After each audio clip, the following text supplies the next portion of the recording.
Rippaverse made a shock announcement today with Saints and Sinners #1. This is an anthology project that has a bunch of different creators on it.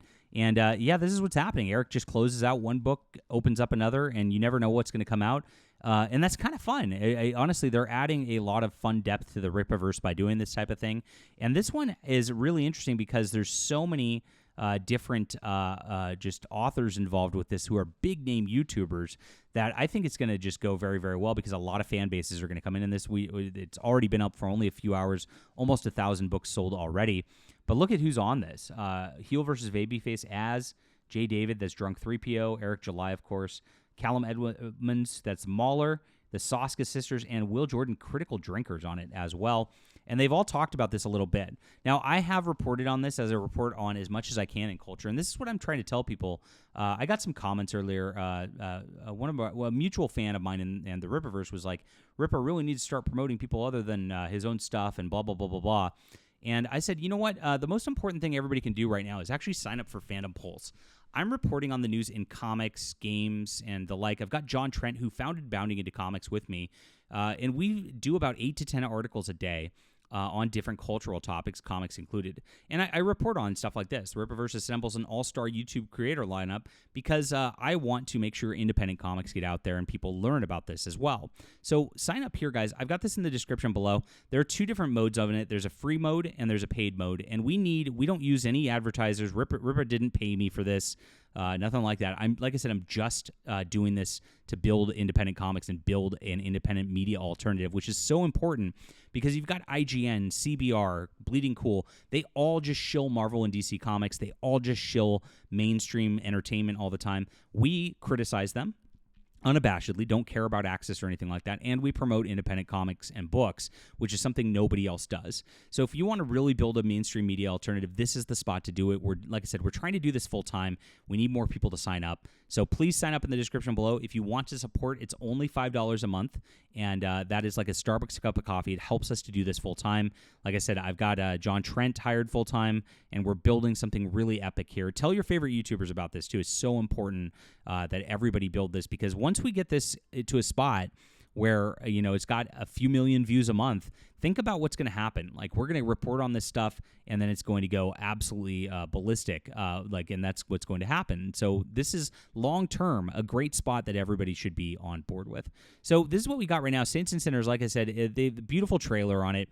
There's a character in here who kind of looks like the Punisher type of character, and you could see he finds himself with some powers, and the reason he looks like is the little black and white right there that people have noticed. He's got a cross also, just overtly Christian character, which looks really cool right here. And you can see the art looks really nice, and it's got a bunch of cool concepts in it. So what they've got is a first anthology, 6 unforgettable stories, blurred line between good and evil in a universe teeming with power, mystery, new characters, fresh talent, bold storytelling. And so you get to check out a bunch of new stuff right here that involves with all this good stuff right here.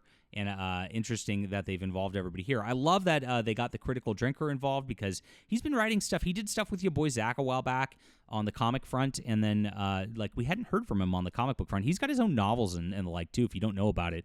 Will Jordan's really been doing a lot of cool creation over the years, and it's really neat to see that here. Jay David, of course, has his own comic line, which is the Achromatic Chronicles, which I gave to my 11-year-old who loved it, said it was fantastic, and that he really enjoyed it. So that is something that he's done. And I know he's got another project in development, which sounds really, really cool. I'm excited about. Mauler and Heel versus Babyface, I think this is their first thing they've done. It's pretty interesting there. And, of course, the Soskas have been a part of the Rippaverse for a long time as well. So this is what's coming out right now. And like I said, we're reporting on it, and I'm seeing this was a shock announcement. There was nothing leading up to this. Critical Drinkers posted about it. Everybody's been posting about it. It's just been going viral on that level, which I expect it to do very, very well. And naturally, the complainers, the Ethan Van Sciver of the world, is already just going ballistic on this just because it exists. And this is what COMICSGATE does every single time, and this is what you see now from these clowns out here that really aren't about comic books anymore. They're not about people creating new comic books, about building anything new. Now Ethan uses his leverage as I was in Marvel and DC and these guys weren't. as if that's a good thing, because like that's the only thing he wants as a credential in comics, because other people can't have it. If you're on our side, if you're a conservative now, you're blacklisted from that. You're never going to get hired by them. And so he can have this credential nobody else has, and he likes to lord it over people, like to try to tarnish their projects and try to just torpedo their projects, because he's not working on his. He's had books that have been up for like 48-page books for years, and as you can see, he's really scared of our criticism here.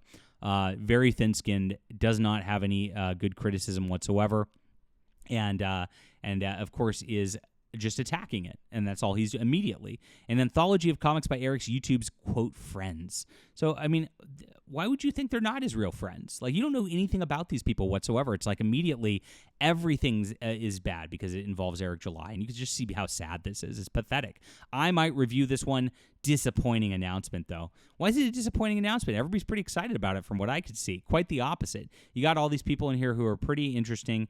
They all untag themselves from it because they don't want to deal with his bullshit. And these guys talk exactly like SJWs. Why? Because he quote tweeted and promoted the book. Okay, cool.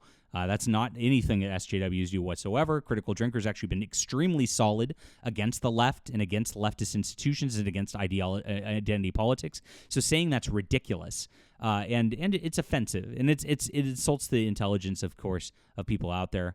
Very Heather Antos, as he says, because everything's bad, right?